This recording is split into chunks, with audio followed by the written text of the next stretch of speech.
உலக சமாதான ஆலயம் திருமூர்த்திமலை. செய்திகள் வாசிப்பவர் பர்குணன். உலக சமாதான ஆலயத்தின் முக்கிய ஆன்மீக மற்றும் சமூக நிகழ்வுகளின் சிறப்பு செய்தி தொகுப்பு இடம்பெறுகிறது. உலக அமைதி தூதுவர் குருமகான் அவர்கள் ஐரோப்பியா மற்றும் லண்டன் மாநகரில் தமது ஆன்மீக பயணத்தை நிறைவு செய்து ஆகஸ்ட் மாதம் 9ஆம் தேதி அன்று சென்னை விமான நிலையம் வந்தடைந்தார்கள். விமான நிலையத்தில் மெய்யன்பர்கள் அனைவரும் குருமகான் அவர்களை அன்புடன் வரவேற்றார்கள். தொடர்ந்து ஆகஸ்ட் மாதம் 10ஆம் தேதி அன்று சென்னையிலிருந்து கோவை வந்தடைந்த குருமகான் அவர்களுக்கு கோவை விமான நிலையத்தில் அறங்காவலர்கள், மெய்ஞான செல்வர்கள், மெய்ஞான செல்வியர்கள் மற்றும் மெய் அன்பர்கள் உற்சாகமாக வரவேற்பு அளித்தார்கள்.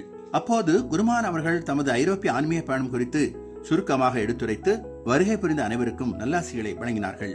அனைவருக்கும் இனிப்பும் பழங்களும் வழங்கப்பட்டன.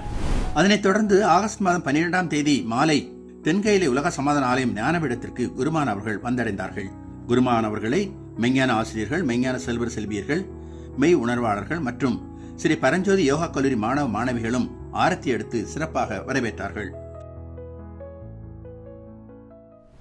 தமிழ்நாடு முழுவதும் நடைபெற்ற போதையில்லா தமிழ்நாடு என்ற மாபெரும் போதைப்பொருள் ஒழிப்பு உறுதிமொழி ஏற்பு நிகழ்ச்சியின் ஒரு பகுதியாக திருப்பூரில் ஆகஸ்ட் மாதம் 11ஆம் தேதி அன்று நடைபெற்ற நிகழ்ச்சியில் ஸ்ரீ பரஞ்சோதி யோகா கல்லூரியின் பேராசிரியர்களும் மாணவ மாணவிகளும் கலந்து கொண்டார்கள்.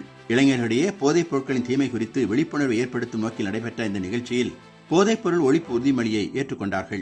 ஆகஸ்ட் மாதம் 11ஆம் தேதி அன்று காலை 9 மணி முதல் 11:15 மணி வரை பெரிய வாழவாடி ஆரம்ப சுகாதார நிலையத்திலும், பிற்பகல் 12 மணி முதல் 12:45 மணி வரை எர்சனம்பட்டி ஆரம்ப சுகாதார நிலையத்திலும் கர்ப்பிணி தாய்மார்களுக்கு உலக சமாதான ஆலயம் சார்பில் யோகா, தியானம் மற்றும் மூச்சு பயிற்சிகள் வழங்கப்பட்டன.